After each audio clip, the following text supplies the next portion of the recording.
Oke, ini baru di-invite saya sepertinya. Saya boleh izin nanti materinya di-share ke grup kelas WA-nya aja ya, Pak, ya? Iya, Bu. Siap? Oke. Nanti saya izin, saya kasih ke grupnya. Yang di Sipopi berarti nanti nggak apa-apa kosong dulu, Bapak Ibu silakan absen dulu saja. Oke, baik. Nah, referensinya ini juga akan saya share ya. Referensi yang digunakan ini adalah referensi Marketing Management by Kotler ya dan juga Keller.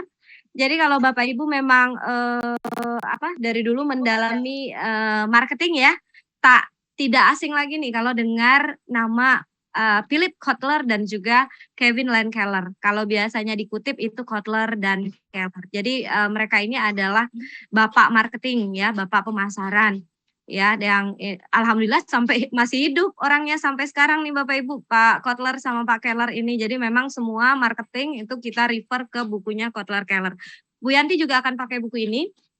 Dan nanti saya akan share kalau yang ini e-booknya, jadi Bapak Ibu nggak perlu beli, e-booknya saja saya akan share ke grup juga sekalian nanti, langsung e-booknya marketing dan juga materinya. Ya, ini untuk referensi utama. Ya, di sini banyak sekali bahan-bahan bacaan terkait dengan marketing management, ya, baik secara konsep yang masih konvensional maupun yang digital. Tetapi digitalnya kan tidak terlalu banyak karena Philip Kotler itu sudah membuat edisi bukunya yang terbaru, yang mana di sini diterjemahkan dan juga dikonsepkan kembali bukunya ini oleh Hermawan Kertajaya dan juga Iwan Setiawan. Ini juga seorang ahli marketing di Indonesia. Dan ini buku yang paling terbaru dari Philip Kotler, yaitu Marketing 5.0. Nah, marketing yang berbasis digital itu sudah banyak dijelaskan di Marketing 5.0. Buku ini kalau Bapak Ibu mau beli boleh. Nanti kalau untuk diskusi ini bukunya insya Allah saya akan scan-kan ya. Saya akan scan-kan untuk keperluan kelompoknya masing-masing dan juga nanti akan saya share ke grup kelasnya ya. Aman lah kalau untuk yang ini. Kalau penilaian sih ini aman ya, nggak ada masalah. Saya rasa ya, insya Allah poin-poin penilaian yang di sini sudah saya rancangkan, ini nantinya bisa membantu nilai Bapak Ibu. Dapat A semuanya nanti kan udah mantap di sini ya. Yang penting, Amin. yang penting hadir kelas ya Bu Helen ya. Karena hadir kelasnya hadir. Terus aman ya. Iya Bu, makasih Bu. Benar ya, nanti ikuti ya tugasnya tugas kelompok saja, nggak usah individu. Jadi tugas kelompok yang diskusi itu satu kali tugas itu aja dikerjakan dan nanti ikut UTS-nya ya. Ya, saya bisa kasih A nanti. Amin. Kalau ini sih nggak perlu ya Bapak Ibu ya. Aman sih ya. Nah, kalau untuk perkenalan mata kuliahnya saya rasa itu. Any question sampai di sini?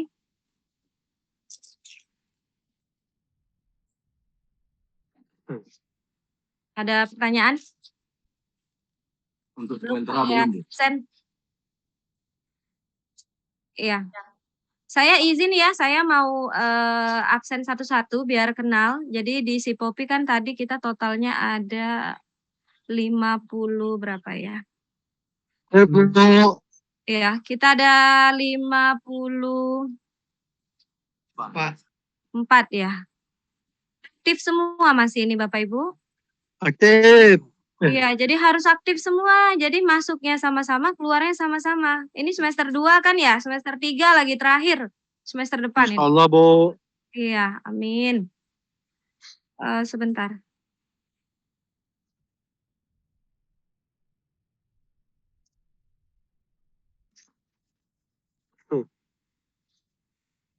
Oke, saya izin panggil nama Bapak Ibu ya. Nanti boleh raise hand atau open microphone langsung ya. Bapak Ade Marta, Bapak ya? Mohon maaf. Bisa juga Ibu tuh Bu. Laki-laki tuh Bu, laki-laki. Doli Ahyu, Bapak Ade Marta apakah hadir? Mungkin ya ringan mungkin Bu. Oke, baik ya. Nah, saya mohon maaf atau Ibu ya, Bapak atau Ibu Adriani, Bu Adriani. Hadir Bu. Mana Bu Adriani Bu? Hadir. Sebentar, Saya kok nggak ketemu sama Bu Adriani.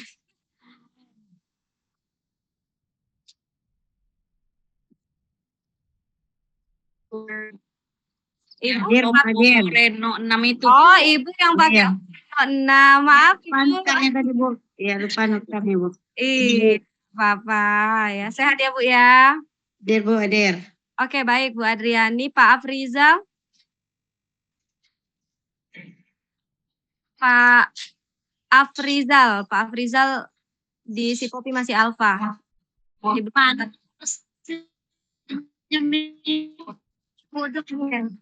Apa Kak Agus Salim? Oh, permit. Dari sana. Oke, baik. Jangan tuh. Ibu Amah? Hadir, Bu. Oke, Bu Amah. Ya, Amah. Bu Amah. Bapak Boy? Pak Boy Nirwan? Bapak Boy Nirwan belum hadir, ya. Bapak Dafri? Dafri. Dafri juga belum ada ya? Oke, baik. Bapak Eka ya, Bapak Eka Kurniawan?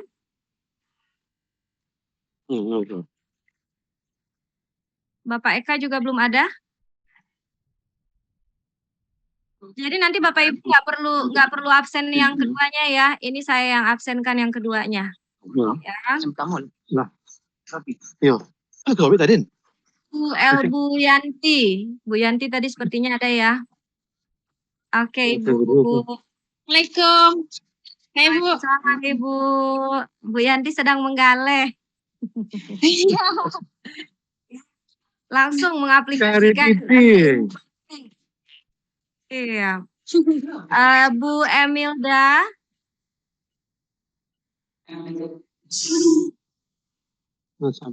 Bu Emilda ada? Baik, Bu Emilda belum ada. Bu Emra Syahnur. Bu Emra. Bu Emra. Masya Allah. Itu bisa dua juga tuh, Bu. Hah?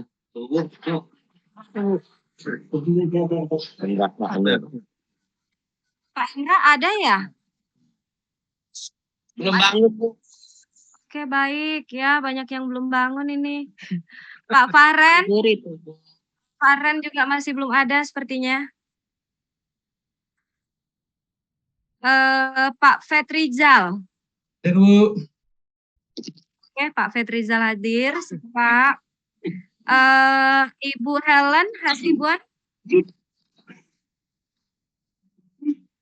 Bu Helen masih belum ada juga. Ada. Ada Ibu. Oke. Ada, Bu, dari awal loh. Masya Allah, Bu Helen. Assalamualaikum. Salam. Oke, ya Bu Helen aman ya. Pak Heri. Oke, aku terima. Bu Nora masih belum ada juga. Nah, ada tuh, Bu. Ada ya? SM Ahmad. Oke, Hadir. Pak ya. Ini Samsung. Dah kelihatan Pak Heri aman. Ya. Pak Herman. Yang mana? Pak Herman di mana? Pak Herman?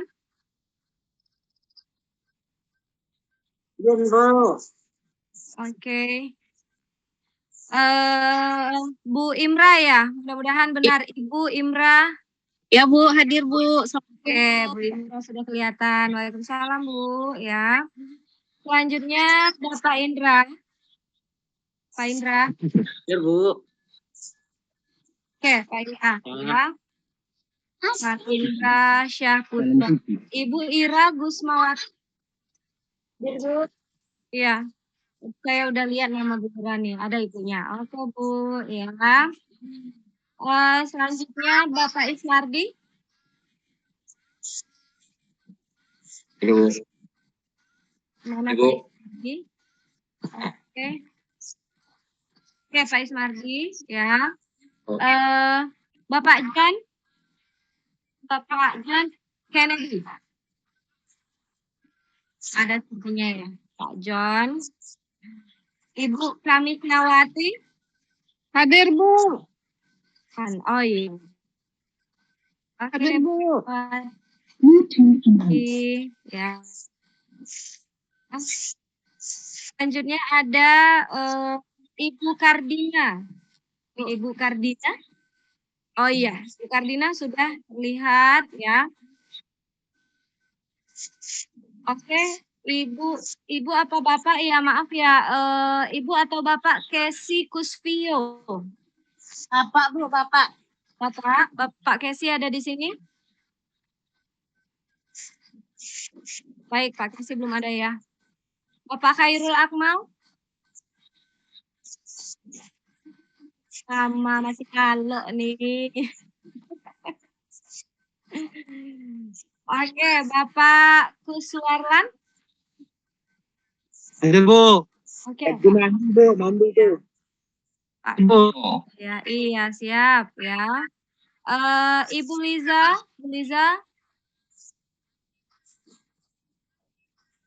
Bu Liza ada?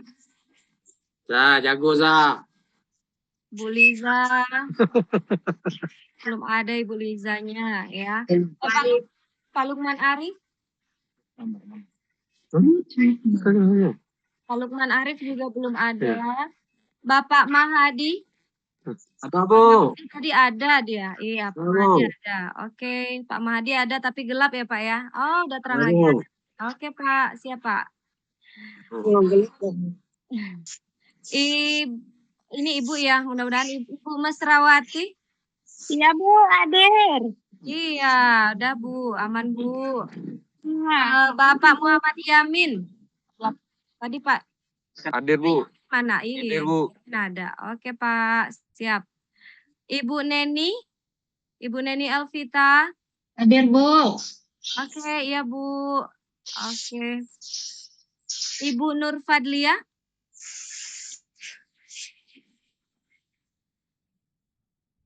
Iya Ibu. Ibunya angkat tangan. Oke Ibu, ya Bu Nur Fadlia sudah ada. Bapak Raja Hendra, tadi Pak Raja Hendra sepertinya ada ya? Ada, Bu. Iya. Oke, siap Pak. Ya, Bu. Bapak Rian Denny Setiawan dan Bapak Rian Ronald. Bapak Duo Rian belum datang. Oke, belum datang ya. Itu, Bu. Iya. Satu lagi Bapak Rian Rinaldi. Bapak Rian Rinaldi? Sama ya? Bagian, Bu. Rio Rian ya. Oke, baiklah. Bapak Robi? Bapak Robi juga belum ada. Bapak Rusli? Ya, Bu. Oke, Pak Rusli ada. Ya. Bu Sabaria? Hadir, Bu. Hadir, Bu. Oke, Bu Sabaria. Ya. Pak Samsul Ada, Bu. Erdiman? Bu, ada. Hadir. Ya, Pak Robi ada, Pak. Ada, Bu. Oke, siap, Pak. Ya. Oke, tadi Pak Samsur juga sudah ada ya, Pak Sanusi? Hadir, Bu. Oke, Bapak Pak Sanusi. Ada, Bu. Ada, Bu. Iya, Pak Sanusi nanti jangan lupa Oke, isi si Bu. kopi. Iya, si kopinya masih alfa, Pak. Oke. Ibu. Pak Sanusi umroh mungkin, Bu. Oh gitu. Oke, baik. Iya. Baik, nggak apa-apa. Umroh deh, Bu, kemarin, Bu. Belum Iya. pulang lagi. Ibu Sarmini. Ada, Bu. Oke, Ibu ya. Agus Salim, Bu. Oh iya, Bapak. Oh, lu udah dipanggil, ya. Bapak Agus Salim, ya. Jamak komentarnya. Iya. Lain namanya dong. Ibu. Dari pagi tadi. Oke, saya lanjut sebentar ya, Pak ya. Ibu Sri Mulyani. Lagi dinas luar dia, Bu, mungkin di pesawat. Oke, baik ya, Bapak Supri. Bapak Supri belum ada ya. Ibu Susmari. Saya, Bu. Assalamualaikum, Bu. Waalaikumsalam, Bu Susma, ya.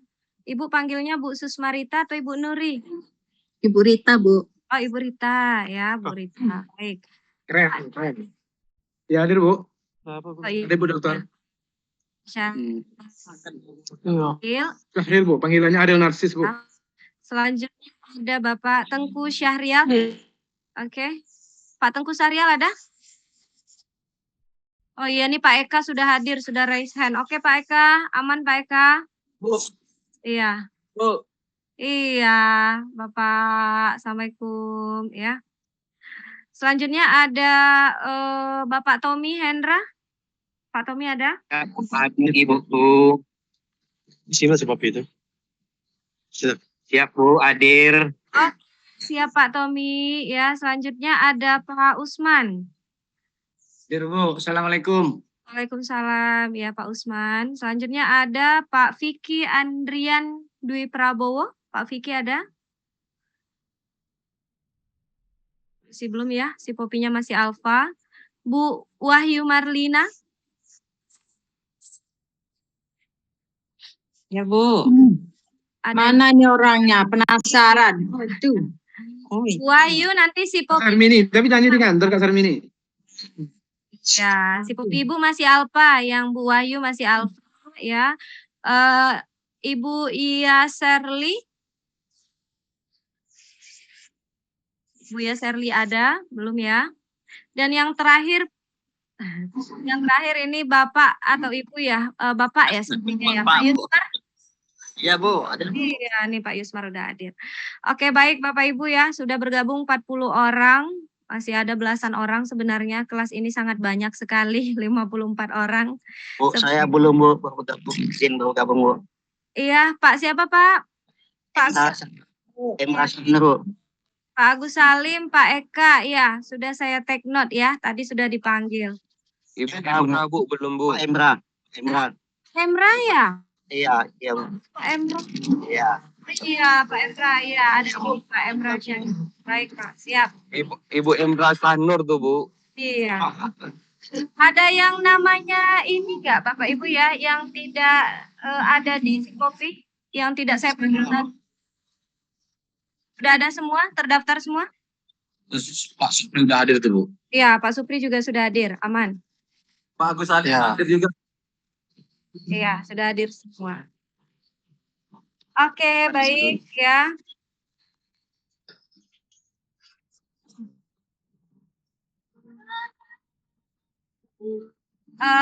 Ini nanti pertemuan yang kedua saya tetap buka ya Bapak Ibu ya. Ternyata di Sipopi ini saya tidak bisa langsung ganti kehadirannya. Jadi nanti saya tetap buka. Bapak Ibu nanti absen dulu pertemuan yang pertamanya. Nanti saya akan informasikan untuk pertemuan yang keduanya. Karena hari ini kita informasinya 2 pertemuan yang akan kita cover. Ya, kalau begitu berarti kita bisa langsung masuk ke materi kita ya. Siap atau mau break dulu? Lanjut ya, biar cepat pulang gitu. Oke ya, saya izin share dulu materi kita yang berikutnya.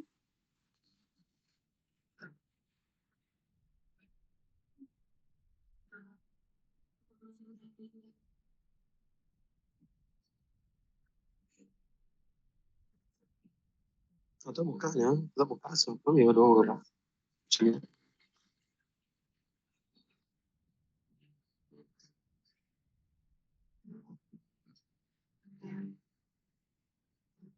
Oke ya, sudah terlihat Bapak Ibu? Belum Bu.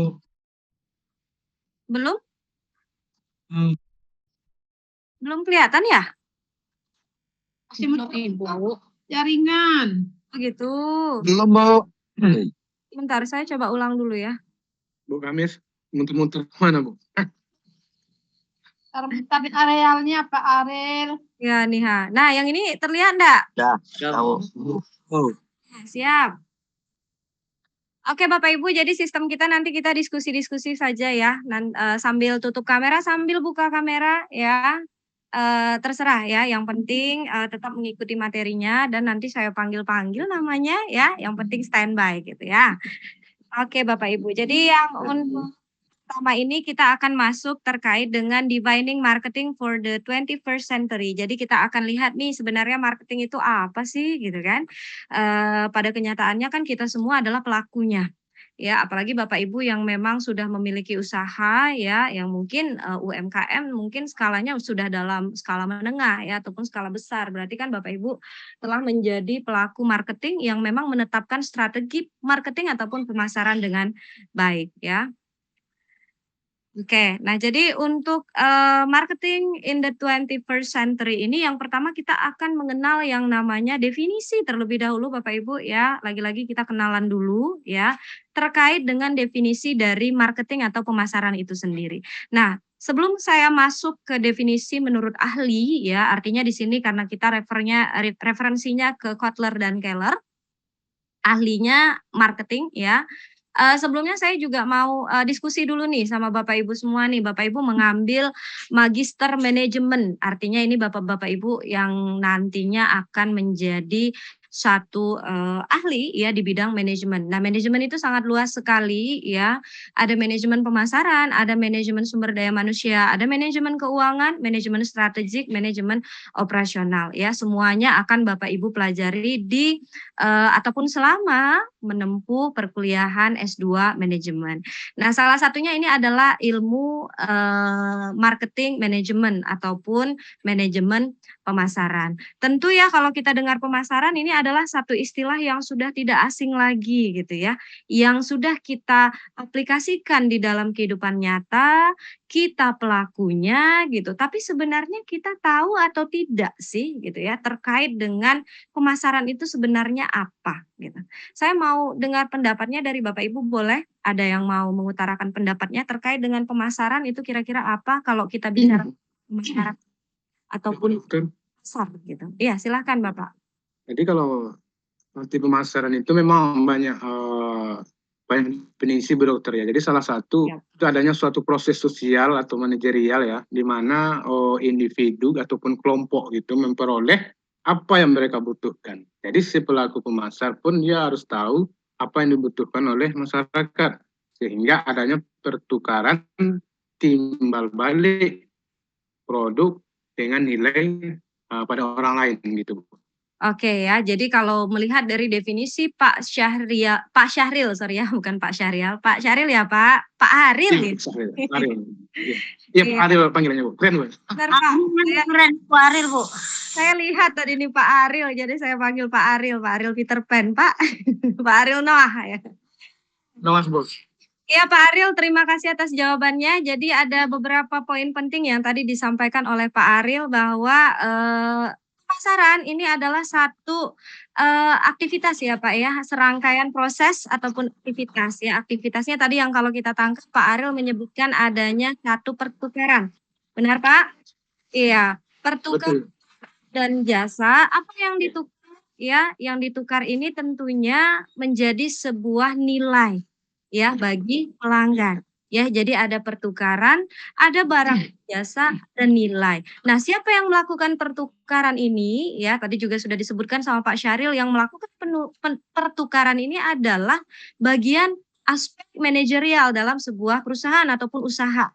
Ya, nah manajerial itu siapa? Kalau manajerial yang akan bertanggung jawab terhadap marketing ataupun pemasaran tentu ya manajemen ataupun manajerial yang bergerak di dalam bidang pemasaran satu usaha ataupun perusahaan. Nah, jadi itu definisi dari marketing menurut yang tadi disebutkan oleh Pak Syahril. Iya Pak, memang marketing itu banyak definisi ya, yang Pak Syahril katakan itu juga benar.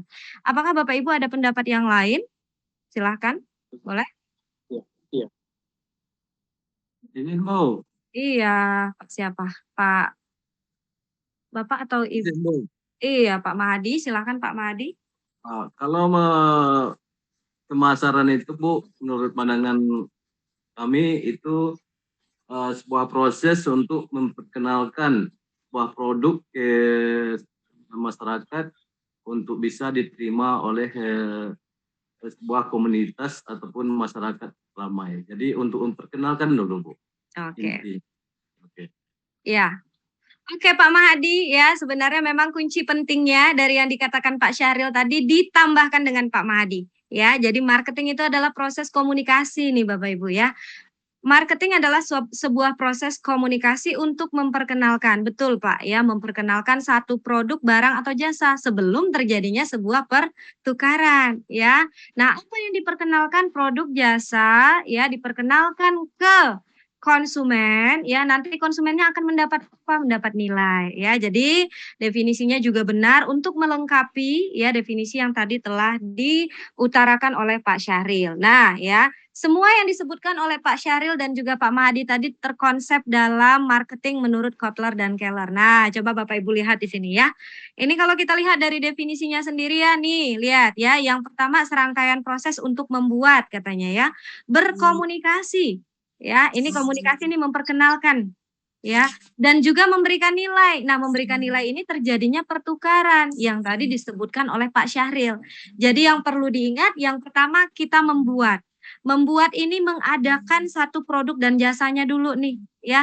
Jadi fungsi marketing tidak akan berjalan apabila tidak ada produk ataupun jasa yang dijual. Itu dulu ya, ataupun dihasilkan.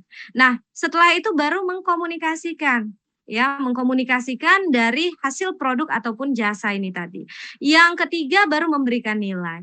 Nah, memberikan nilai di sini maksudnya apa Bapak Ibu? Tentunya kita membuat satu produk ataupun membuat satu jasa, ya, memberikan jasa ini kepada pelanggan yang tepat.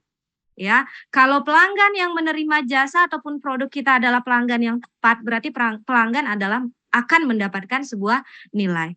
Ya, tetapi kalau misalkan kita memberikan produk ataupun jasa kita kepada pelanggan yang tidak tepat, maka nilai tersebut tidak ada. Ya, contohnya kita mau jualan satu produk nih, makanan.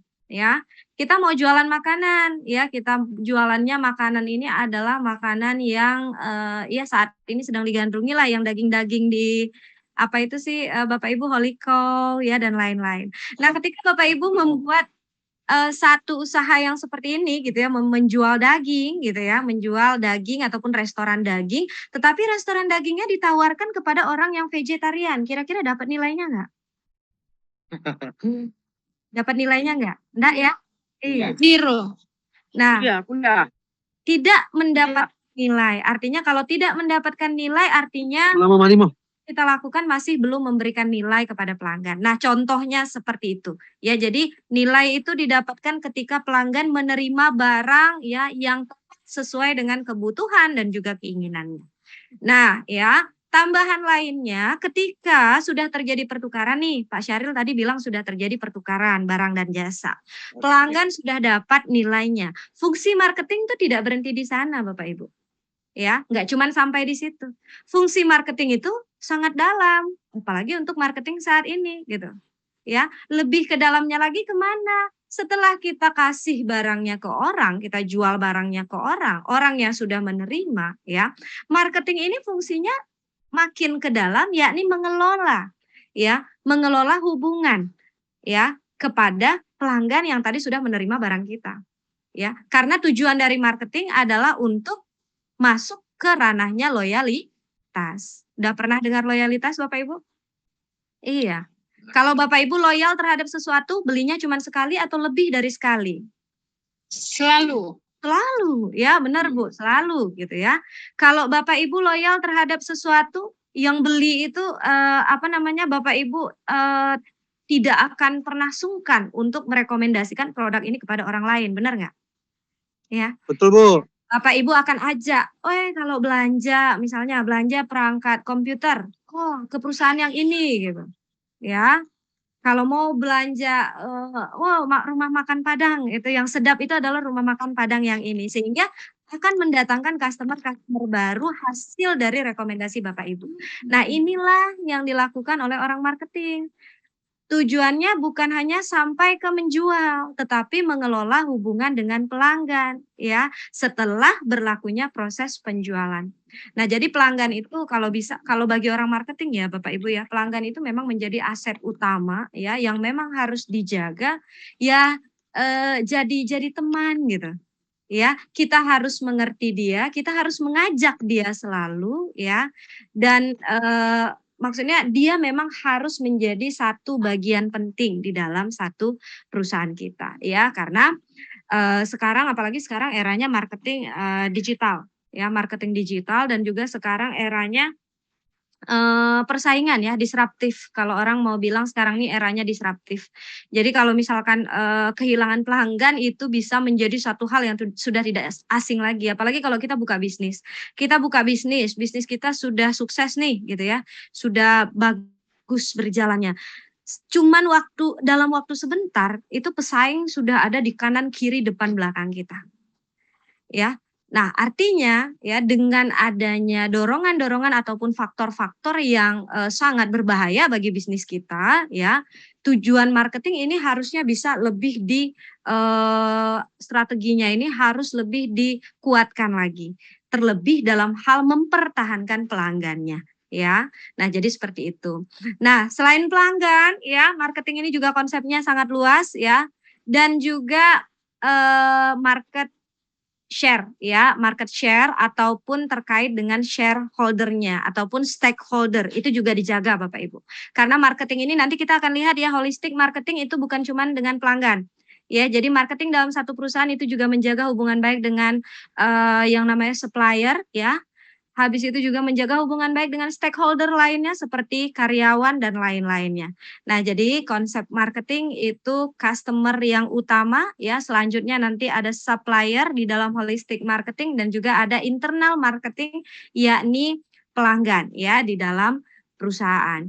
Nah, jadi ini adalah definisi dari marketing. Nah, yang akan kita pelajari di dalam mata kuliah ini tentunya adalah marketing management. Ya, marketingnya dikelola ya, di manajemen. Ya, Bapak Ibu di sini orang-orang manajemen nih semua gitu ya. Kalau kita bicara masalah manajemen, manajemen itu dikatakan sebuah seni gitu ya. Mengapa sih manajemen dikatakan sebuah seni? Ada ide? Bapak Ibu sering dengar ya, manajemen is an art gitu ya. Manajemen adalah sebuah seni. Kira-kira kenapa Bapak Ibu manajemen itu sebuah ilmu yang dikatakan seni? Izin Bu, Iya, boleh Ibu. jadi kenapa manajemen itu dikatakan sebuah seni? Kalau menurut pendapat saya karena manajemen itu bagaimana cara kita mengatur suatu organisasi, perusahaan agar perusahaan ini mencapai tujuannya. Jadi makanya mungkin dikatakan sebuah seni. Jadi cara kita mengaturnya Bu supaya tercapai tujuannya. Oke, terima kasih Bu Imra. Bu Imra ya, benar ya? Oke, terima kasih Bu. Ya, kalau Bu Imra intinya manajemen adalah sebuah seni karena manajemen ini adalah fungsinya mengatur organisasi gitu. Ada poin penting lagi nih. Ada poin penting lagi yang harus ditambahkan dari pendapatnya Bu Ira. Ayo, ada yang bisa bantu Bapak Ibu? Ya, untuk mencapai suatu tujuan dengan memanfaatkan orang lain. Jadi dengan memanfaatkan orang lain, kita tentu butuh suatu seni dalam pengaturan dari pengorganisasian, komunikasi dan lain-lain. Iya benar Pak Syahril, itu tambahannya ya. Nah, jadi kalau misalkan Bapak Ibu di sini nanti ditanya nih, Bapak Ibu magister manajemen, kenapa sih manajemen sebuah seni? Manajemen sebuah seni itu kuncinya cuma 2 ya. Manajemen dikatakan sebuah seni karena manajemen ini adalah terkait dengan organisasi dan juga orang. Ya, bagaimana mengatur orang di dalam organisasi. Seninya apa? Seninya mengatur. Yang diatur siapa? Orang. Coba Bapak Ibu bayangkan, ngatur orang susah atau senang? Susah. Ya. Susah ngatur orang atau ngatur kucing, Bapak Ibu? Susah ngatur orang. Ya. Nah, apalagi kalau misalkan ya nanti yang mengambil MSDM. Berarti kalau MSDM yang diambil itu kalau di ilmu marketing juga MSDM itu penting ya, namanya internal marketing. Ya. Nah, kalau di dalam pemasaran marketingnya ini orangnya adalah konsumen ya. Kalau MSDM orangnya mungkin circle-nya atau lingkarannya hanya di dalam organisasi itu gitu. Misalnya organisasinya ada 50 pekerja. Berarti kan hanya 50 pekerja yang diatur. Sedangkan di dalam sebuah pemasaran ya, ini konsumennya beda-beda Bapak Ibu. Konsumennya ribuan ataupun jutaan gitu ya, penduduk yang ada. Ini merupakan target konsumennya. Nah, otomatis mengaturnya kan sulit. Nah, makanya dikatakan sebuah ilmu manajemen ya, Ini adalah ilmu yang menjadi ilmu yang merupakan sebuah seni pengaturan. Bagaimana kita mengatur orang yang sedikit ataupun orang yang banyak tadi agar memiliki tujuan yang sama. Kalau pemasaran tujuannya apa? Kalau kita punya target konsumen, tujuan kita adalah ini target konsumen harus beli produk ataupun jasa di perusahaan saya. Ini target konsumen harus loyal dengan perusahaan saya. Ini target konsumen harus menjadikan referensi bagi perusahaan saya ya untuk meningkatkan penjualan ataupun menciptakan satu inovasi-inovasi produk baru. Ya makanya semuanya kalau dalam pemasaran kan itu yang utama adalah konsumen gitu ya. Kita mau bikin produk apa, kita tanya dulu, survei dulu ke konsumen. Inovasi apa, kita tanya dulu, survei dulu ke konsumen.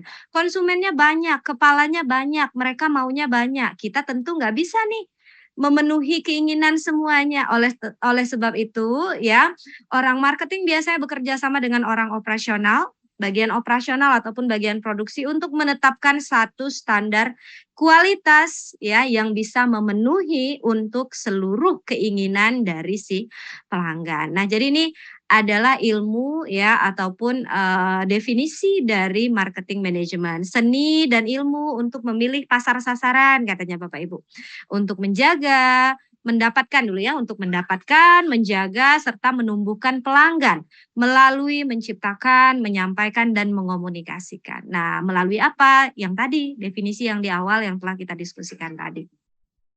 Oke, aman ya untuk marketing manajemen.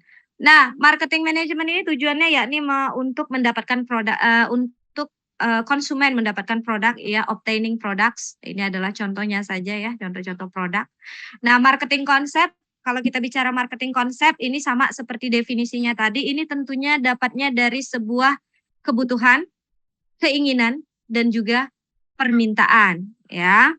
Oke, nah kira-kira kalau misalkan kita bicara masalah kebutuhan, keinginan, dan permintaan, ini adalah 3 definisi yang berbeda ataupun 3 hal yang berbeda yang menjadi pandangan bagi seorang marketing untuk melihat konsumennya.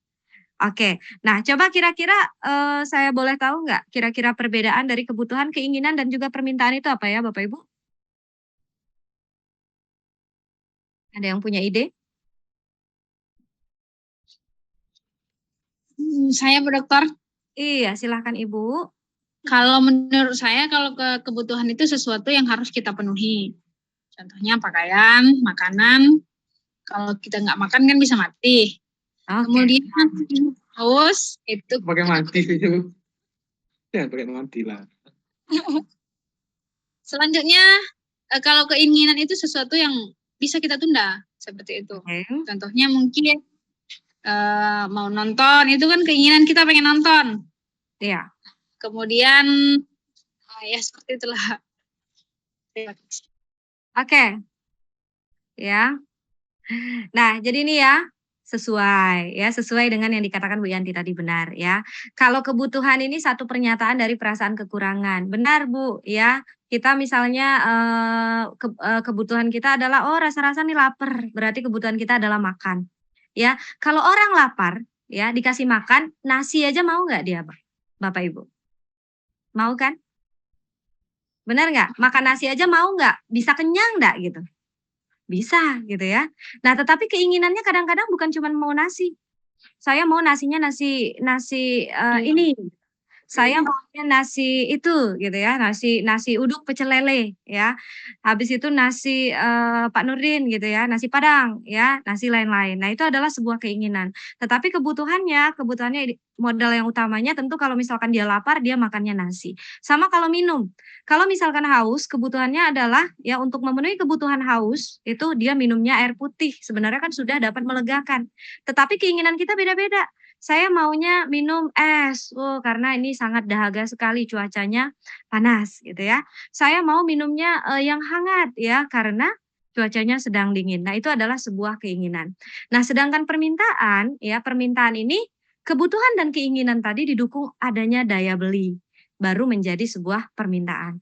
Jadi kalau kita butuh, kalau kita ingin, habis itu kita punya daya beli untuk membelinya gitu. Nah, daya beli ini nanti bedanya 2 aja. Daya beli untuk memenuhi kebutuhan saja kah? atau daya beli untuk memenuhi yang namanya keinginan, kebutuhan dan keinginan. Nah, itu depend. Nah, jadi sebuah konsep dari marketing itu datangnya dari 3 ini. Jadi seorang pemasar itu memikirkan nih ya, kira-kira produk yang akan dijual ataupun dipasarkan ini nantinya memenuhi kebutuhan saja kah? Memenuhi keinginan ya, sehingga ataupun dua-duanya. Sehingga terjadinya satu daya beli ya, yakni dalam proses permintaan dari pelanggan. Nah, ini adalah produknya, turun lagi ke produk. Nah, ya, ketika produk ini sudah dihasilkan dan sampai ke pelanggan akan menghasilkan 3 Bapak Ibu. Ada nilai, ada biaya, ada kepuasan. Nilai seperti yang tadi ya, yang tadi Pak Syahril sebutkan ya, bernilai katanya. Ya, berarti apa yang mereka butuhkan atau apa yang mereka inginkan ini benar yang didapatnya, gitu ya. Saya mau nulis, saya butuh pena. Oke, saya betul dapat pena. Berarti ketika saya dapat pena ini menghasilkan nilai. Ya, saya beli pena gitu maksudnya. Nah, selanjutnya ada biaya. Biaya ini apa? Biaya ini adalah ya satuan moneter ataupun uang ataupun kos yang dikeluarkan oleh konsumen ya untuk membeli satu barang ataupun jasa. Selain mengeluarkan biaya, dapat nilai ya, keluar biaya dan konsumen akan mendapatkan yang namanya kepuasan ya dari apa yang telah diberikan tadi. Nah, di sini nanti hasil dari pertukaran dan juga transaksi ya yang mana jangka panjangnya dia menghasilkan hubungan dan juga jaringan. Ya, yang ini tadi yang menjadi PR paling penting kepada seorang pemasar. Dan yang terakhir adalah pasar dan juga pemasar. Ya, nah ini adalah marketing konsepnya. Oke, nah apa saja yang dipasarkan ini saya rasa udah tahu nih ya. Ada yang memasarkan produk ataupun barang ya, ada yang biasanya umum sih 2 ini Bapak Ibu ya, produk, barang ya, ataupun jasa gitu ya, ataupun ada yang memasarkan event ataupun acara ya. Misalkan di sini ada yang sebagai, ada yang membuka jasa WO ya, wedding organizer ya, ataupun ada yang membuat satu misalnya ya, satu perhelatan konser akbar gitu ya, dia melakukan pemasaran terhadap sebuah events ataupun acara.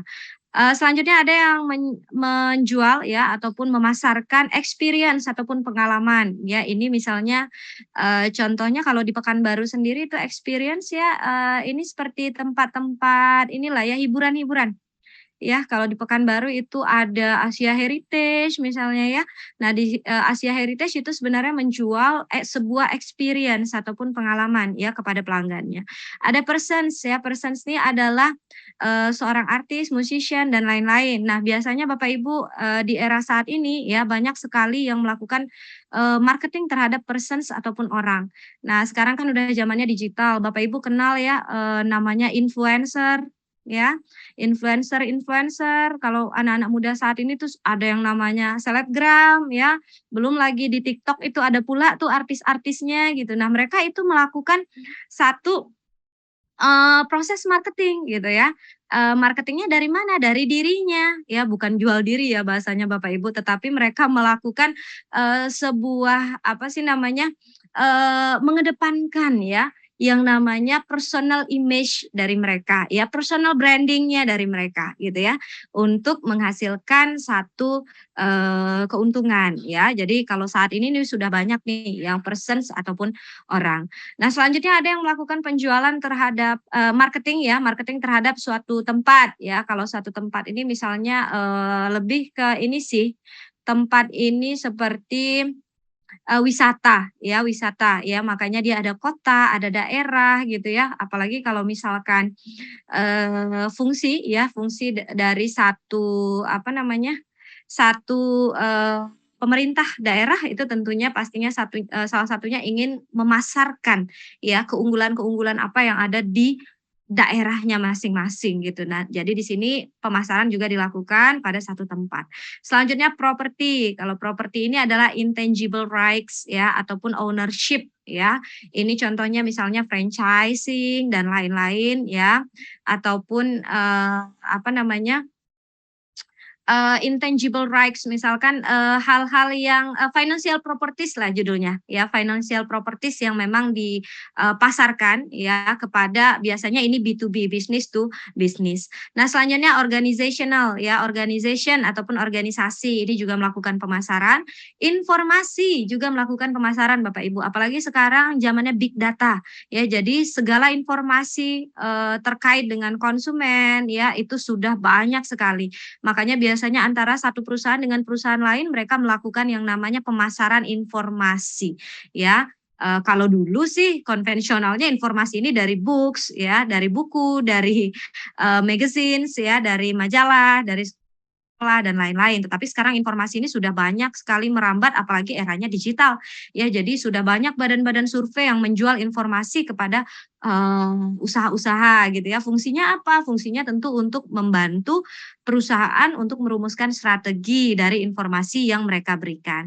Nah, selanjutnya juga menjual ide ya. Menjual ide juga ada ya, contohnya di sini Revlon Sales Hope katanya. Nah, jadi ini adalah contoh-contoh apa sih produk ataupun jasa yang bisa dipasarkan. Kalau ini saya rasa Bapak Ibu nih sudah banyak buka bisnis di sini, sudah tahu ya apa saja yang biasa Bapak Ibu pasarkan. Kalau kita biasanya kisarannya barang ataupun jasa gitu ya. Nah, kalau ini contohnya saja. Contohnya saja ada di Solution USA ya, satu perusahaan di Tom McCausland ya, yang mana dia di USA ini katanya dia melakukan penjualan informasi. Jadi di sini mereka menjualnya informasi terkait dengan lab tes ya, laboratorium tes, patologi sama obat-obatan. Jadi ini adalah perusahaan kesehatan yang menjual informasi kepada bisnis kesehatan lainnya. Oke, nah kalau ini marketing jasa ya.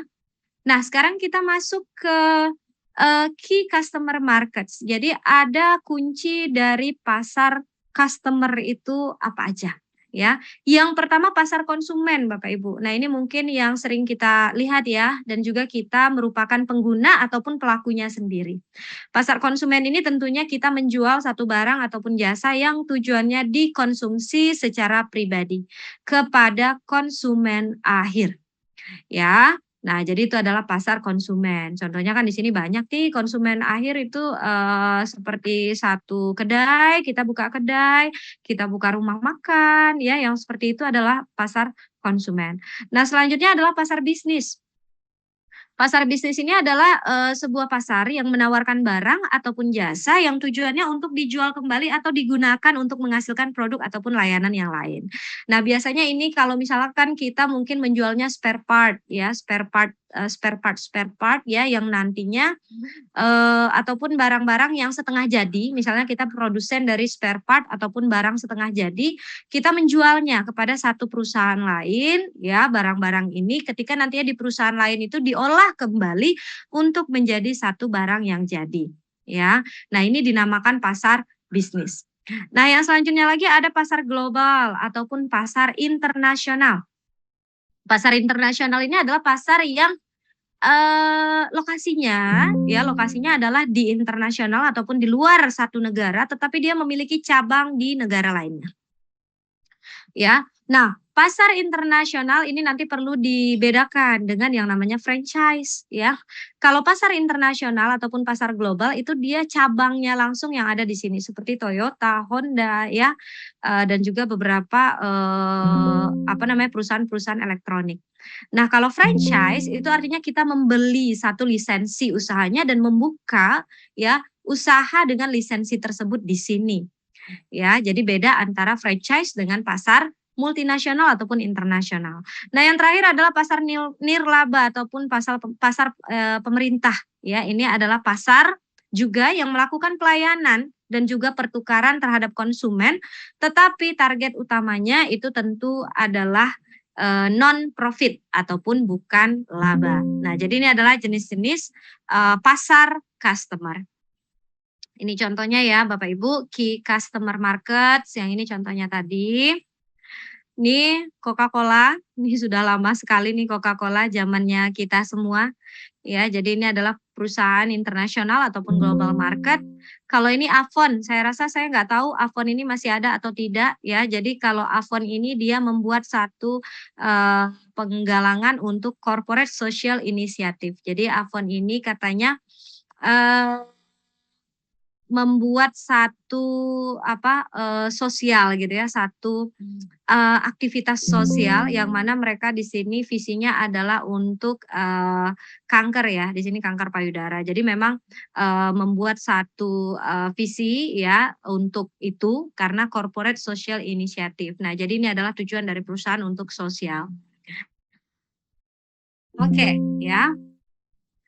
Nah, selanjutnya kalau kita bicara masalah pasar, tentunya di sini akan muncul terlebih dahulu ya yang namanya permintaan sesuai dengan yang kita pahami di awal tadi. Di awal itu ada kebutuhan ya, ada keinginan, ada permintaan ya. Nah, jenis-jenis permintaan ini ada banyak juga Bapak Ibu tergantung dengan kondisi dari usahanya ya.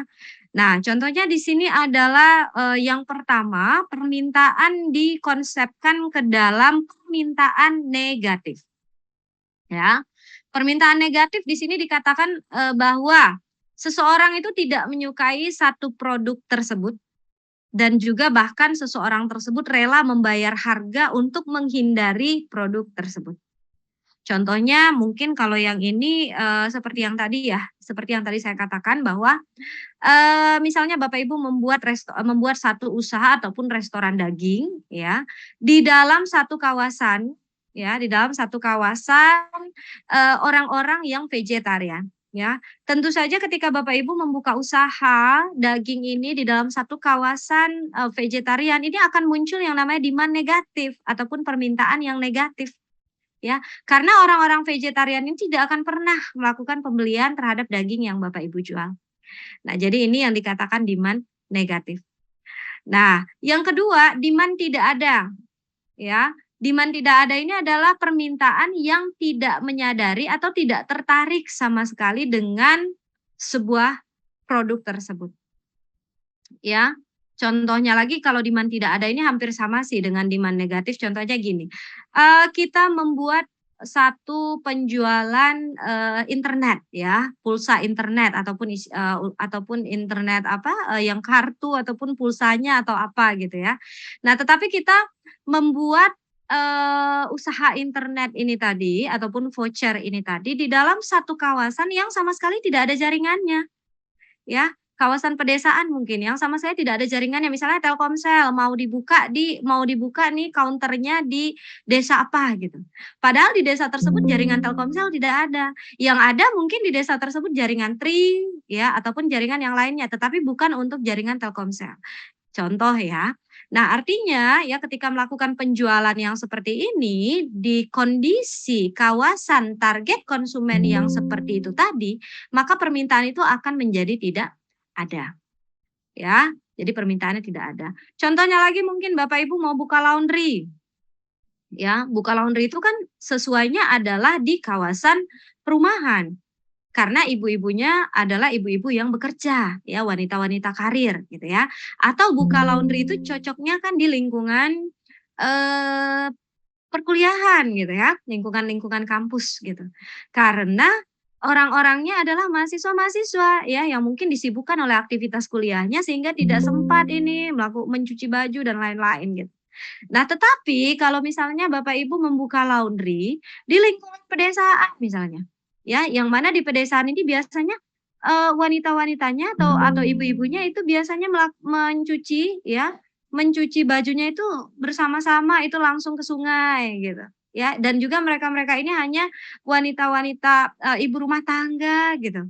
Ya. Nah, tentu permintaan untuk usaha laundry Bapak Ibu yang ada di daerah yang seperti ini itu akan menjadi tidak ada. Nah, jadi ini harus difikirkan ketika seorang marketing ya ataupun seorang yang memiliki usaha membuka usahanya. Ya, makanya yang pertama setelah kita identifikasi kebutuhan, keinginan dan permintaan, kita akan mengidentifikasi target konsumen kita.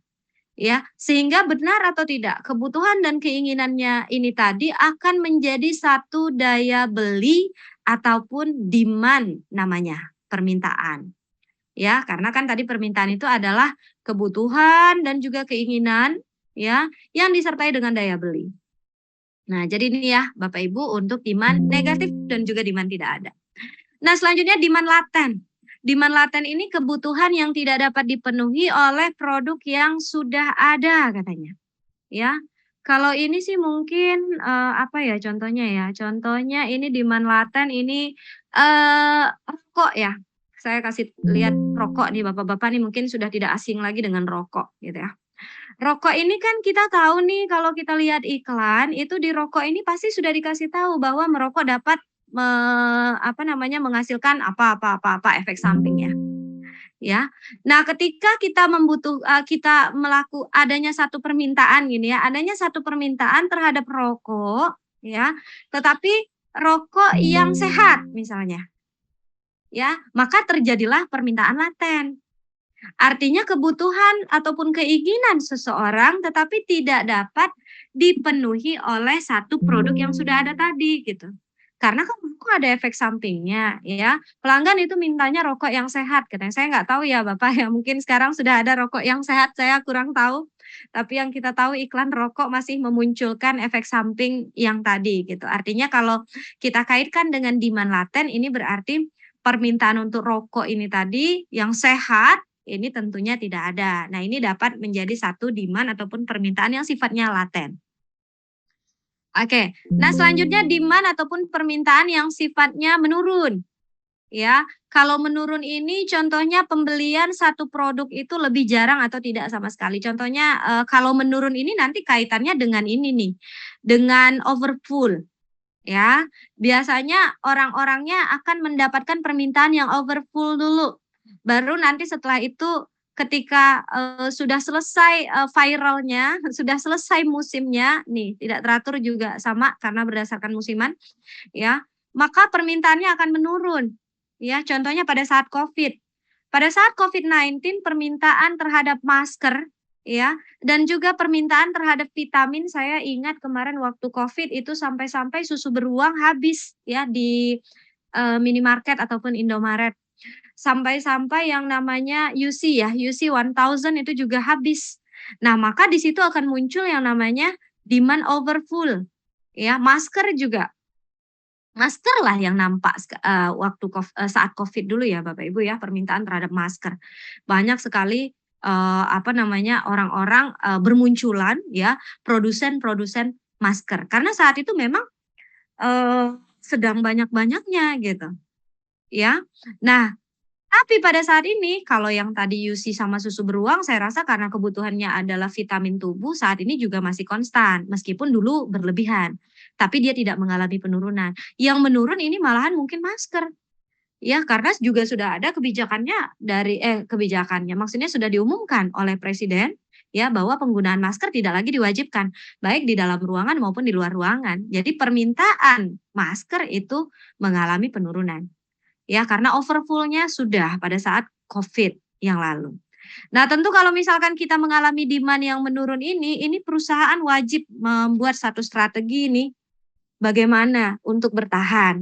Itu lagi dia. Ya. Bukan untuk meningkatkan penjualan tetapi bagaimana untuk bertahan. Ya, bertahan ya ataupun melakukan satu inovasi, 2 ya, ataupun yang ketiga melakukan satu usaha ya dengan menghasilkan satu produk yang baru.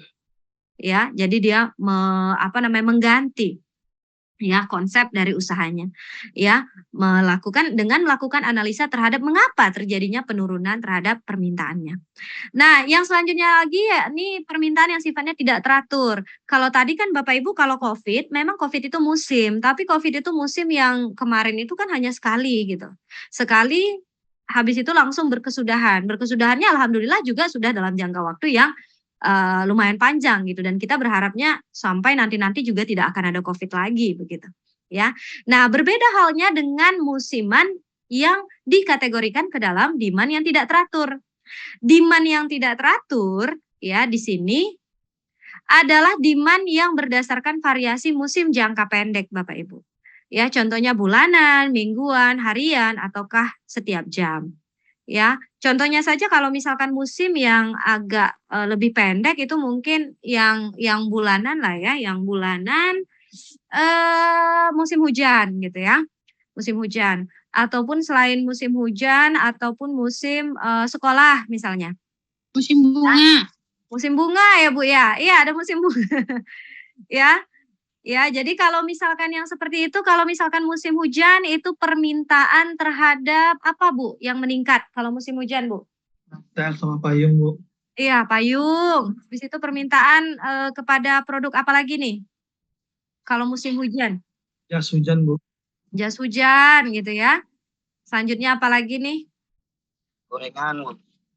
Gorengannya mantep Pak ya.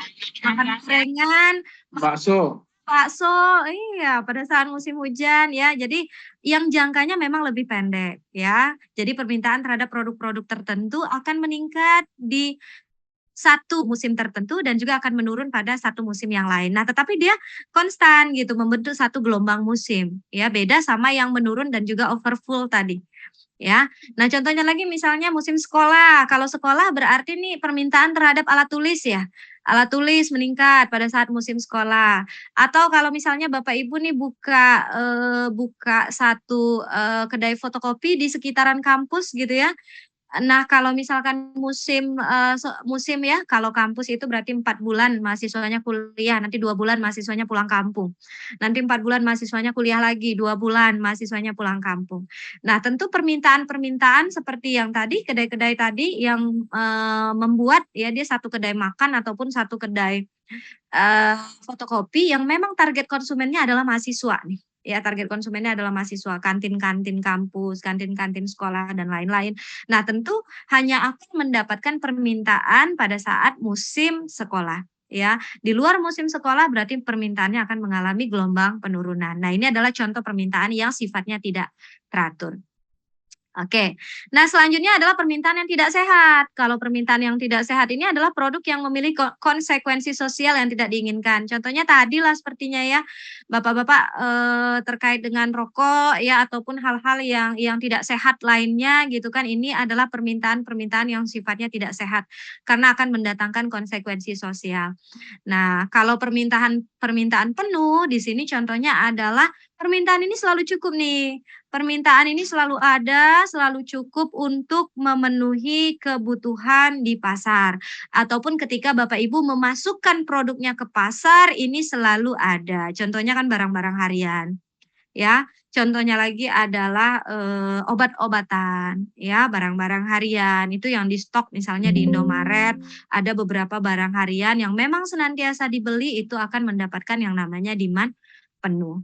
Ya. Nah, jadi ini adalah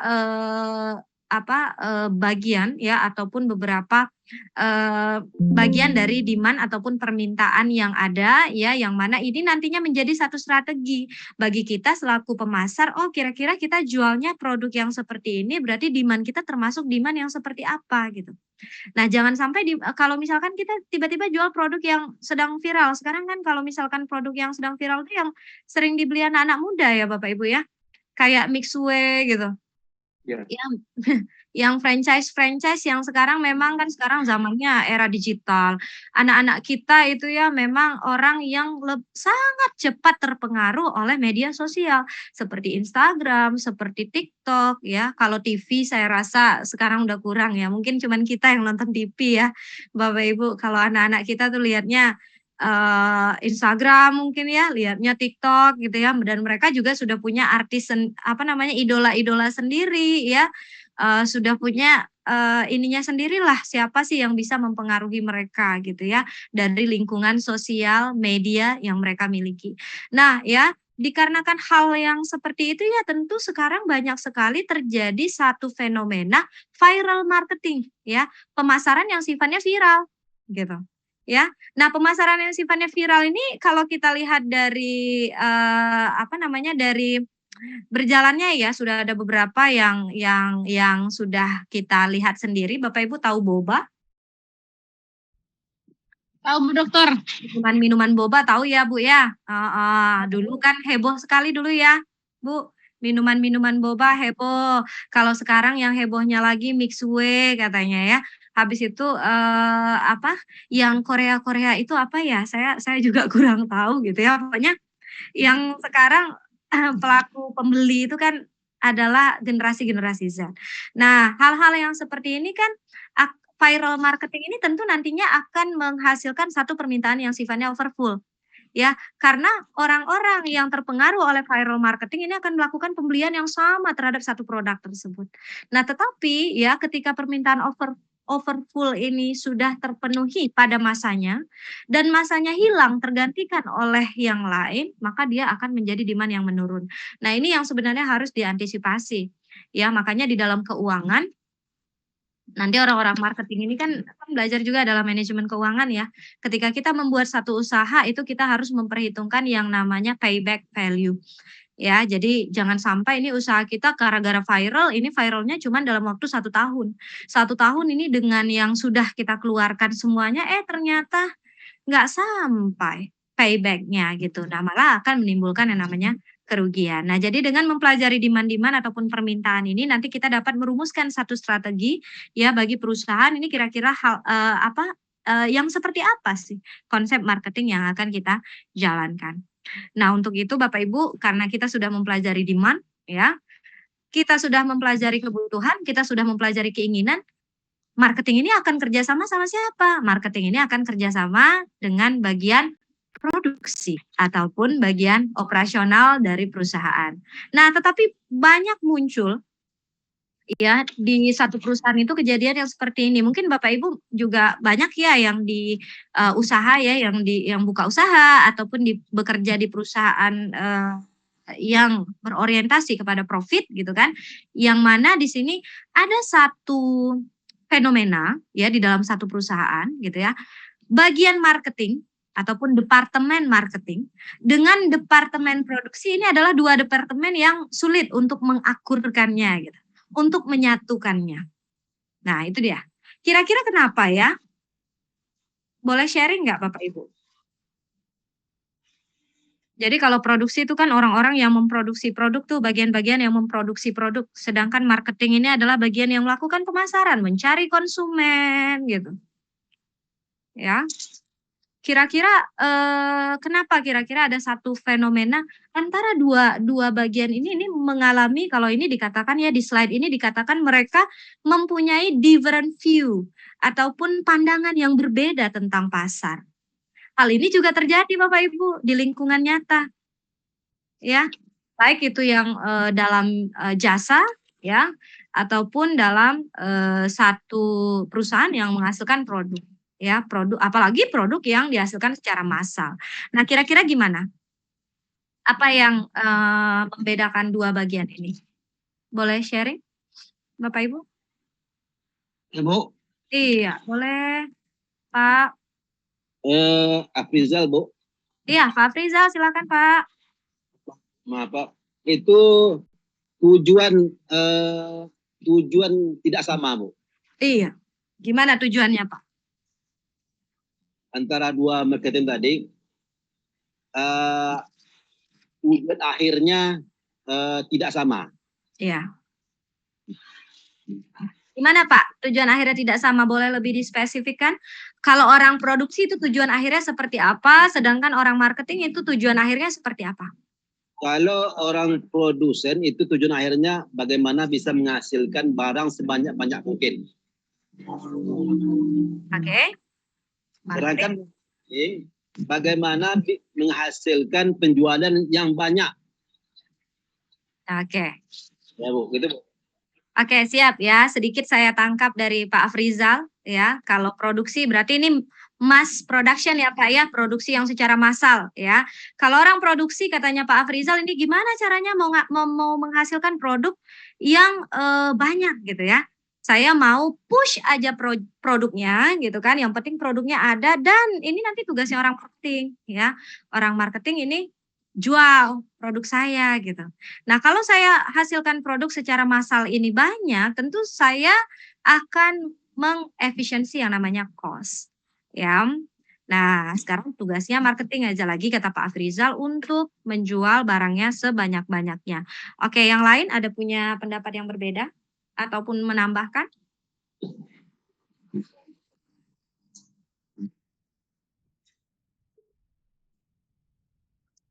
Oke. Oke, Bapak Ibu ya. Nih coba kita luruskan dulu. Jadi kalau dilihat di sini, coba Bapak Ibu lihat di slide ya. Di slide ini dikatakan bahwa bagian produksi itu melihat everyone ataupun orang-orang. Tadi targetnya siapa? Targetnya yang mau dijual kan kepada konsumen. Konsumennya siapa? Waktu kita cerita manajemen tadi, konsumen kita kan itu banyak. Ya. Bapak Ibu bisa punya sampai 1 juta konsumen gitu. Bapak Ibu bisa punya sampai ratusan ribu konsumen ya, tergantung sama target pasarnya masing-masing. Konsumennya ini juga kriterianya beda-beda. Ada konsumennya kriterianya laki-laki, ada konsumennya kriterianya perempuan, ada konsumennya kriterianya anak-anak. Nah, anggap pembelinya hanya satu kriteria, konsumen saya adalah laki-laki. Nah, laki-laki antara laki-laki yang satu dengan yang lainnya, yang jutaan atau ribuan tadi tentunya berbeda. Ya. Nah, sekarang orang produksi itu memandang konsumen yang berbeda-beda ini menjadi satu. Ya, menjadi satu dan ketika dia memproduksi ini diproduksi secara massal. Kenapa diproduksi secara massal? Karena kalau misalnya konsumennya banyak, produksinya beda-beda, tentu akan membuat kos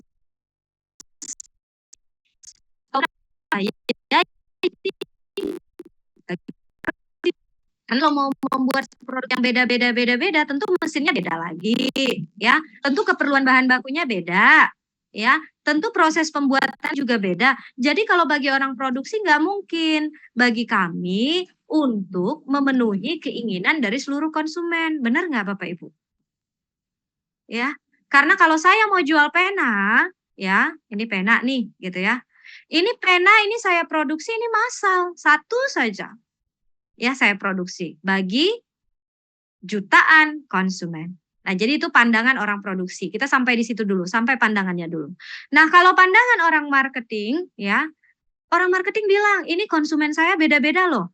Konsumen A butuhnya pena yang seperti ini, konsumen B butuhnya pena yang seperti ini, konsumen C butuhnya pena yang seperti ini.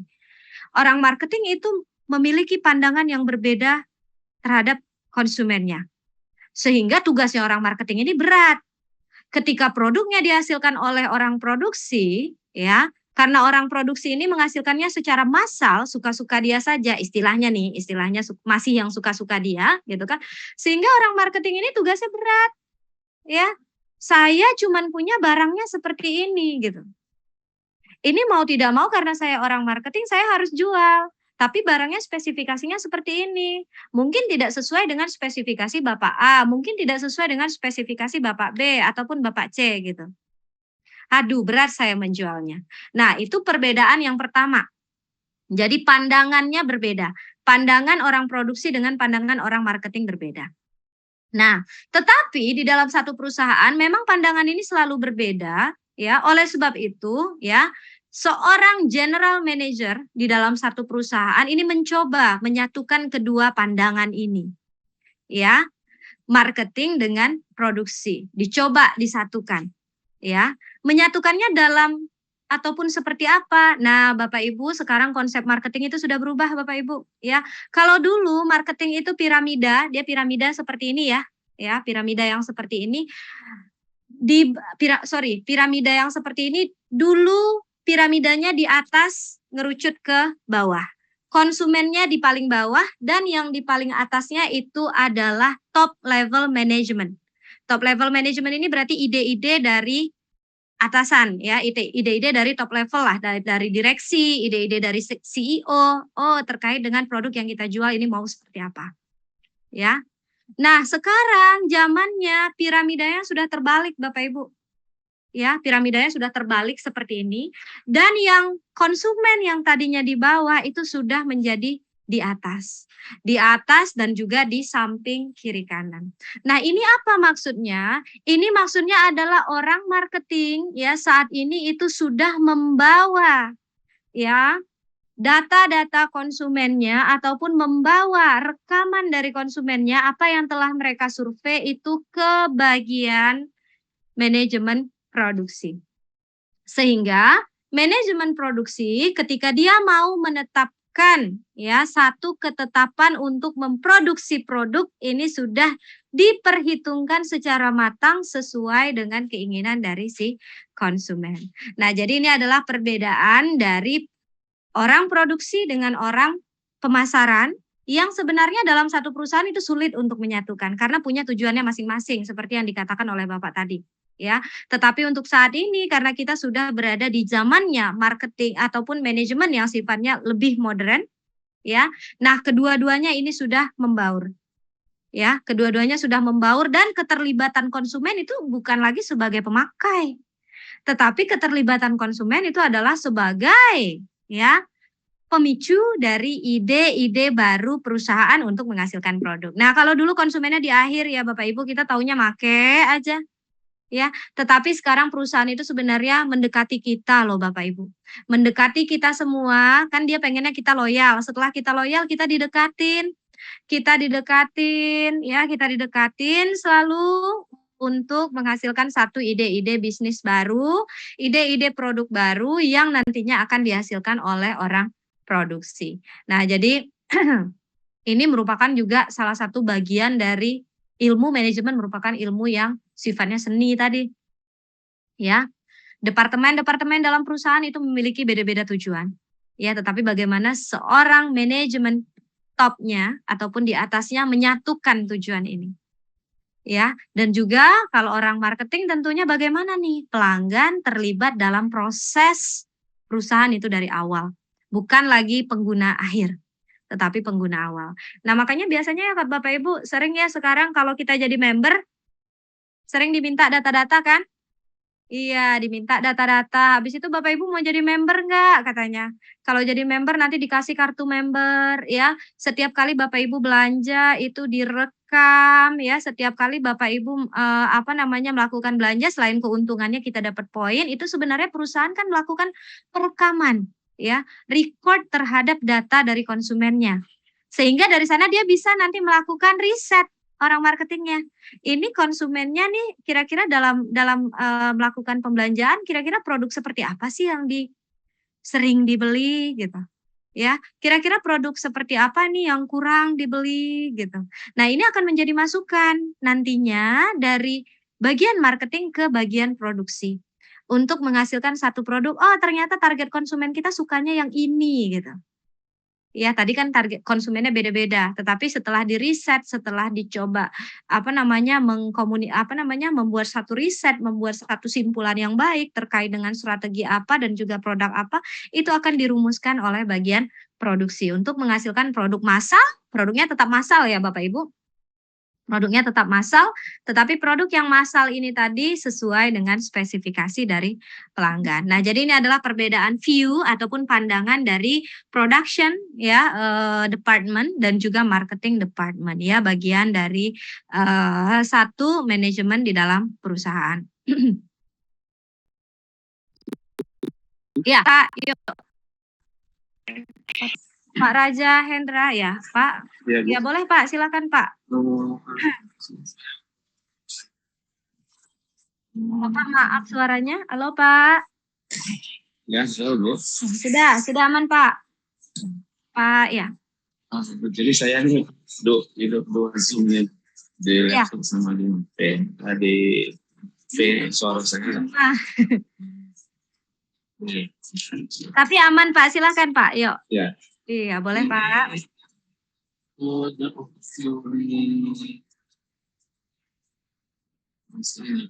Iya. Yang saya mau itu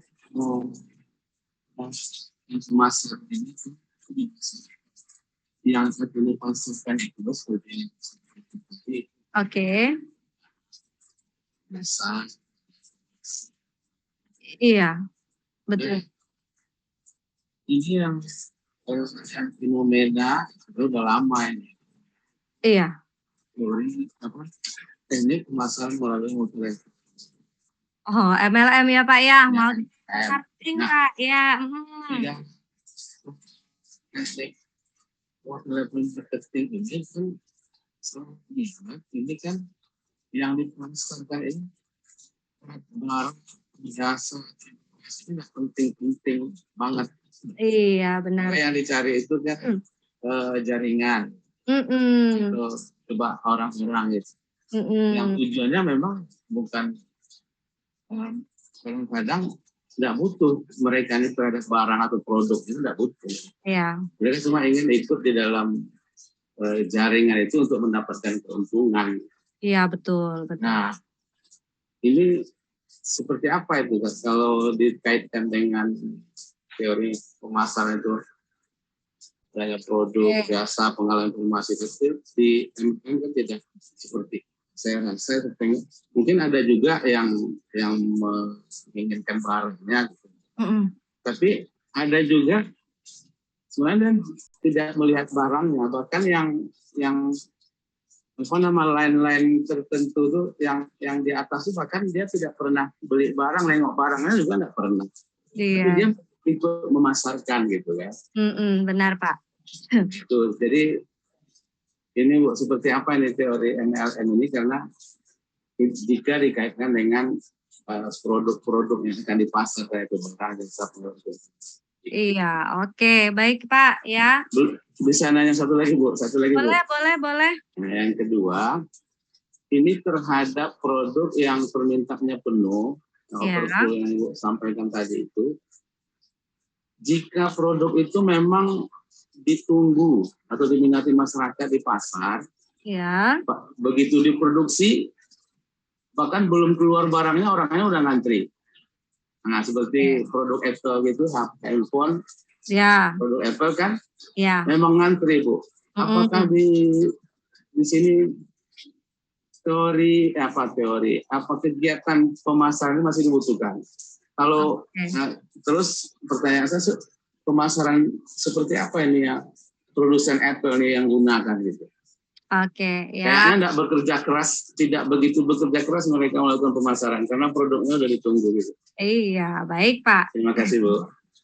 Oke, baik Pak Raja Hendra ya. Bapak ini terkait dengan MLM ya? Iya, ya. Jadi kalau misalkan MLM itu sebenarnya juga salah satu strategi pemasaran Pak, namanya pemasaran berjenjang. Ya, jadi MLM itu strategi pemasaran berjenjang. Sebenarnya MLM itu Pak, kalau misalkan di awal sebenarnya fokus MLM ini adalah tetap Pak memberikan penjualan terhadap satu produk ya, tetapi ya dikarenakan adanya satu tujuan yang ingin seperti apa ya, mempercepat proses penjualan, makanya muncul penawaran-penawaran untuk dari bisnis produk ataupun jasa yang dijual tadi gitu kan, muncul penawaran-penawaran yang sifatnya itu tadi Pak, memberikan keuntungan-keuntungan bagi jaringannya gitu. Ya, nah jadi memang benar Pak, kalau untuk bisnis MLM ini tapi kalau saya lihat ya Pak, MLM ini bahasa lainnya apa ya, saya lupa ya, Bapak ingat nggak bahasa lainnya apa yang sifatnya bukan melakukan penjualan ponda? Ya, ada kalau nggak salah, nanti kalau misalkan saya ingat saya kasih tahu ya. Nah, jadi sebenarnya yang salah itu sebenarnya di sana kalau kita lihat dari bisnis MLM, karena dia membuat satu jaringan ya, strategi yang jaringan itu tadi gitu kan, tetapi dia tidak memberikan satu manfaat ataupun nilai dari satu barang ataupun jasa yang diberikan. Ya, tetapi manfaatnya di mana? Manfaatnya itu kalau bagi jaringan yang di bawahnya hanya mendapatkan manfaat berupa keuntungan. Ya. Nah, di sini yang salahnya adalah dikarenakan manfaat yang diberikan kepada jaringan tadi itu hanya berupa keuntungan, ya. Kadang-kadang kan MLM ini Pak, banyak sekali MLM yang sifatnya itu penipuan Pak. Ya, tidak berlangsung lama. Ya, karena apa? Karena target dari si top level dari MLM ini tadi adalah untuk memperkaya diri dan juga perusahaannya. ya, yang bukan didasarkan oleh penjualan produk utamanya gitu. Makanya memang banyak MLM yang tidak melakukan sebenarnya bukan tidak ya, mereka juga melakukan penjualan terhadap produk utamanya, tetapi tujuan aslinya dikarenakan produk utamanya mungkin tadi sulit untuk mengalami perkembangan, makanya dibuatlah satu sistem jaringan ataupun strategi jaringan pemasaran. Nah, jaringan pemasaran ini yang salahnya itu tadi yang itu, makanya MLM juga banyak kan yang sifatnya negatif ya, hidupnya juga MLM yang sifatnya negatif ini juga jangka waktu hidupnya juga nggak lama. Tetapi masih ada Pak Raja, MLM yang waktu hidupnya atau jangka hidupnya panjang sampai sekarang. Ya, misalnya contohnya adalah MLM ya untuk travel umroh ataupun haji. Ya, produk utamanya adalah produk jasa ataupun servis ya keberangkatan umroh. Tetapi dia juga menawarkan ya kelebihan ataupun profit lain kepada jaringannya ya dengan membentuk satu strategi pemasaran jaringan MLM gitu. Tetapi produk utamanya tetap ditawarkan. Nah, jadi MLM ini juga ada sebenarnya di dalam konsep marketing, Pak. Ya, teori marketing juga ada. Namanya pemasaran jaringan ataupun strategi pemasaran jaringan. Nah, tetapi implementasiannya dua. Satu yang memang benar, satu lagi yang salah. Makanya banyak MLM yang kandas sehingga anggota-anggota jaringannya merasa kecewa. Itu dia. Nah, contohnya lagi kalau nggak salah saya MLM juga masih banyak yang eksis ya, seperti MLM yang di produk-produk kecantikan. Ya, di produk kecantikan saya kurang tahu, tetapi juga masih banyak saya lihat ya di produk-produk kecantikan. Nah, ini utamanya kan produk, Pak. Ya, produk-produk bisnis skincare ini. Ya, tetapi keuntungan lain yang ditawarkan kepada konsumennya adalah jaringan. Nah, jadi jaringannya jalan, produknya juga jalan gitu.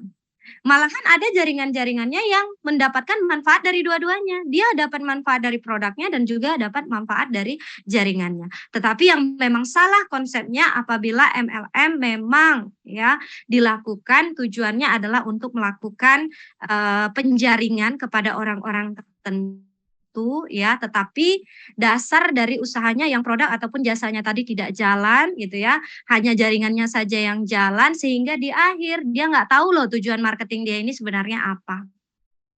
Nah, jadi kalau menurut saya ya Pak seperti itu. Nah, Bapak Ibu yang lain kalau misalkan ada pendapat juga boleh dikasih tahu, di-sharing mungkin pengalamannya terkait dengan MLM. Multi level. Kalau jaringannya ini sebagai pemasaran atau konsumen?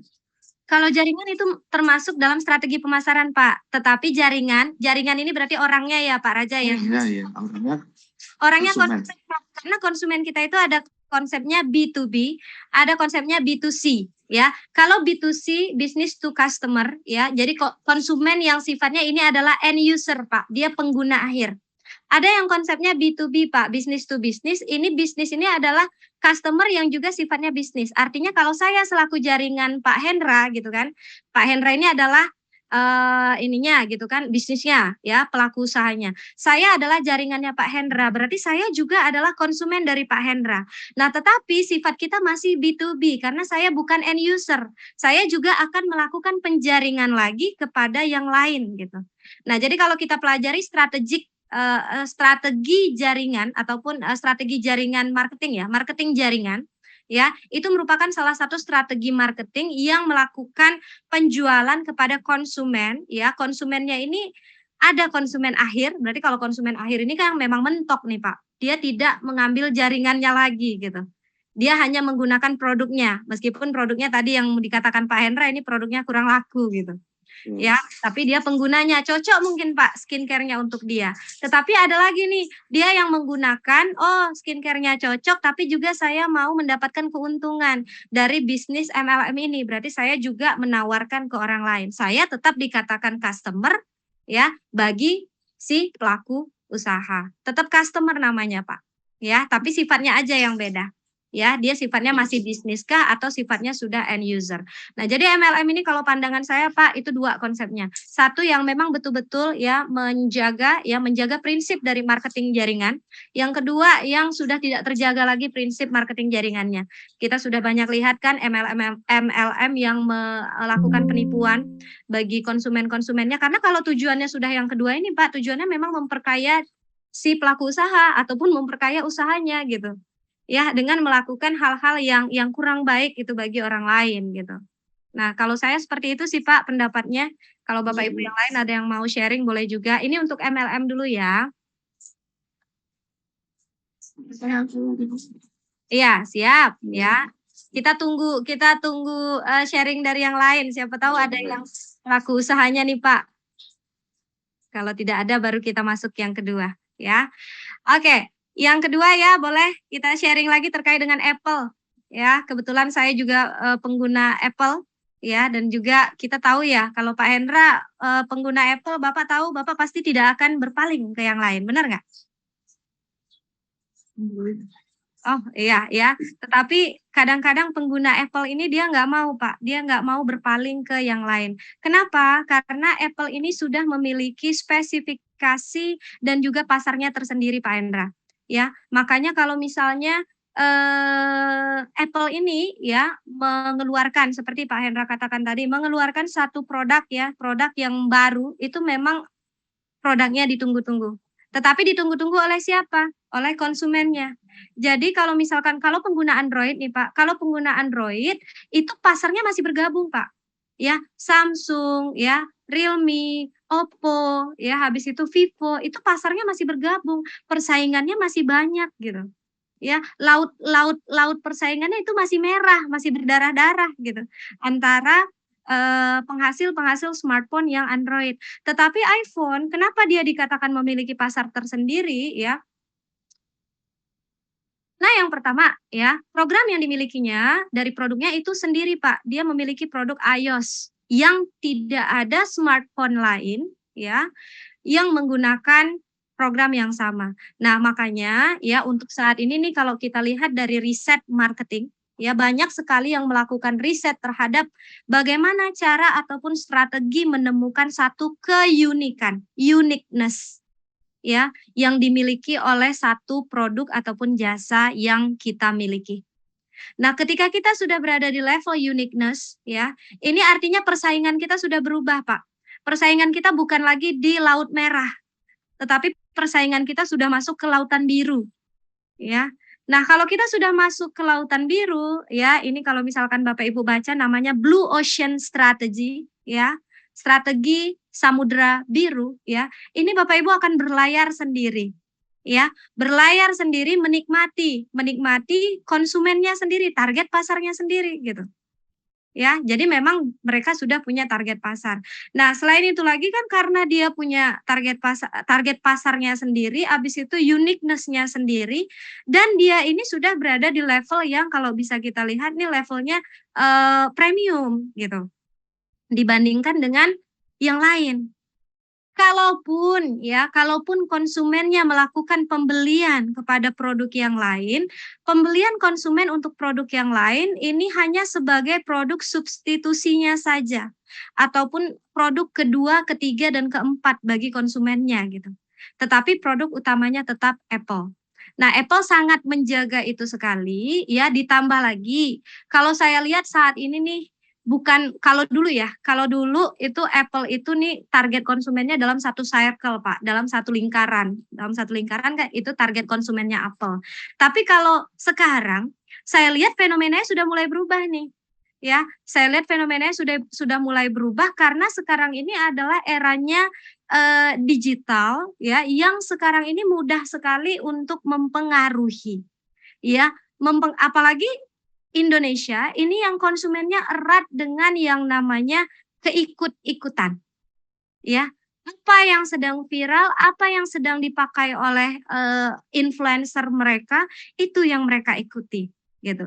Jadi sekarang dikarenakan fenomena yang sudah seperti ini ya, kalau misalnya circle Apple yang tadinya hanya mungkin satu lingkaran saja sekarang sudah mulai merambat. Ya, Nah, jadi pengguna Apple itu bukan hanya pengguna yang mereka punya targetnya, tetapi sekarang sudah berada di luar target kalau kita lihat. Ya, karena kalau kita mengamati pasaran Apple itu sekarang sudah di luar target. Ya, Apple bukan lagi menjadi satu barang yang eksklusif sekali, ya, dia masih eksklusif nih, tapi kalau dulu eksklusif sekali. Tetapi dia tetap eksklusif dan sekarang bisa diminati oleh banyak orang. Ya, harganya pun sudah mulai bersaing kalau saya lihat. Ya, dan orang lain pun tanpa memikirkan harga itu sudah pasti mau gitu untuk menggunakan produk Apple ini dikarenakan kelebihan-kelebihan yang itu tadi gitu. Jadi kalau misalkan kita lihat Apple Pak, ini strateginya memang dari dulu sudah blue ocean strategi. Mereka memang sudah memiliki uniqueness tersendiri, makanya sudah berada di mindset para target konsumennya. Nah, mereka apapun yang mereka lakukan, mereka tidak akan pernah takut kehilangan konsumennya. Ya, karena orang-orang yang berada di Samudra Merah itu bukan konsumennya mereka, Pak. Konsumennya mereka itu sendiri. Nah, jadi makanya itu ya, kalau dibilang Apple ini permintaannya overfull, saya rasa itu hanya pada saat mereka launching produk barunya saja, Pak. Ya, Apple ini kalau saya lihat dari demand, malahan saya hanya melihatnya sebagai demand penuh, Pak, bukan overfull. Ya, karena kalau misalkan overfull itu hanya pada saat launching produknya saja ya, ketika itu permintaannya menjadi overfull mungkin. Tetapi rata-ratanya ya demand untuk permintaan untuk produk Apple ini hanya sekedar demand penuh saja. Karena tadi target konsumennya kan berbeda. Ya, mereka biasanya sudah menganggarkan sekian ya untuk memenuhi konsumen-konsumen yang jumlahnya sekian ya di dalam lingkaran ataupun circle-nya mereka. Kalau menurut saya seperti itu Pak Raja. Ya, ketika Blue Ocean strategi ini strategi produksi atau pemasaran ini? Kalau Blue Ocean strategi ini adalah satu strategi keseluruhan Pak dari satu perusahaan. Bukan hanya pemasarannya ya, produksinya juga Pak. Jadi bagaimana kita menciptakan yang namanya uniqueness. Jadi gini, Pak Hendra kan sekarang tahu nih kalau misalnya persaingan saat ini nih si A buka rumah makan, lagi viral nih rumah makannya, cepat sekali kan ditiru, benar nggak? Iya, cepat sekali ditiru. Si A buka rumah makannya viral, digandrungi. Si B tiba-tiba nih buka rumah makan yang sama gitu. Si C juga buka rumah makan yang sama, si D juga buka rumah makan yang sama. Ketika si A sudah berada di Blue Ocean strategi, karena di awal dia viral dan memiliki uniqueness tersendiri, uniqueness-nya ini hilang, ya. Uniqueness-nya ini hilang ketika sudah memiliki pesaing dengan keunikan yang sama gitu. Maka dari Blue Ocean strategi ini mereka sudah berpindah ke Red Ocean-nya, Pak, ke merahnya. Tetapi Apple tidak demikian, Pak. Ya, Apple belum ada yang bisa masuk gitu, Pak. Nah, makanya ya memang ya strategi Apple ini memang menjadi menjadi satu hal yang inilah ya bagi pebisnis dalam dunia elektronik smartphone ya. Smartphone tersendiri itu bagaimana untuk mengunggulinya gitu ya. Dulu pernah ada yang mencoba untuk Windows ya, kalau nggak salah saya lupa handphone apa, tetapi kan nggak jadi eksis juga gitu ya. Nokia ya, kalau nggak salah Nokia dengan Windows. Jadi dulu pernah dibuat Pak, Apple dengan iOS, yang lain kan dengan Android-nya, habis itu Nokia pernah buat dengan Windows-nya, ya, tetapi juga tidak, dia sudah menciptakan uniqueness. Nah, uniqueness-nya ini tentu sudah disiapkan oleh bagian operasionalnya dengan sebaik mungkin, tetapi mereka kenanya di apa? Mereka kenanya di pemasarannya, strategi pemasarannya, oh ternyata ini masih kurang gitu. Belum bisa dia mengungguli Android yang sekarang sangat digandrungi juga, terutama Apple yang sekarang digandrungi yang sifatnya lebih eksklusif. Jadi kalau memang usahanya ini sudah dibilang memonopoli ya, dibilang monopoli sebenarnya enggak ya, karena dia bukan penetap harga untuk seluruh pesaingnya gitu ya. Mungkin dibilang seperti ekuitas ataupun kekayaan merek itu sudah milik dia gitu. Jadi kalau perusahaan itu sudah memiliki satu equity terhadap brandnya ya, maka kita sebagai usaha baru untuk masuk ya menyainginya itu agak sulit gitu. Nah, jadi memang harus butuh strategi yang memang betul-betul dirumuskan dengan baik sehingga kita dapat menyaingi produk-produk yang memang sudah memiliki brand equity seperti Apple ya, kalau di Android Samsung kayaknya. Ya, dan lain-lainnya. Nah, jadi gitu sih Pak menurut saya Pak. Gimana Pak? Bu, terima kasih. Ya. Oke ya, Bapak Ibu. Bapak Ibu kalau misalkan ada yang mau di-share, ada yang mau ditanyakan seperti Pak Hendra aja ya, kita diskusi aja. Waktu kita juga 2 pertemuan hari ini nih. Jadi kalau ketemu nih lama ini. Oke ya. Dulu, Bu. Iya itu makanya. Atau mau rehat dulu kita sebentar boleh yuk? Ya Bapak Ibu. Boleh ya? Iya Bu, istirahat aja Bu sebentar Bu. Nah, istirahat. Makanya saya mau diskusi itu biar kita nggak kaku gitu. Nanti Ya. pulang. Ya. Dokter, kita rehat sejenak. Ya, kita rehat sejenak ya. Sebentar ya Bapak Ibu, mungkin 15 menit boleh ya. Ya.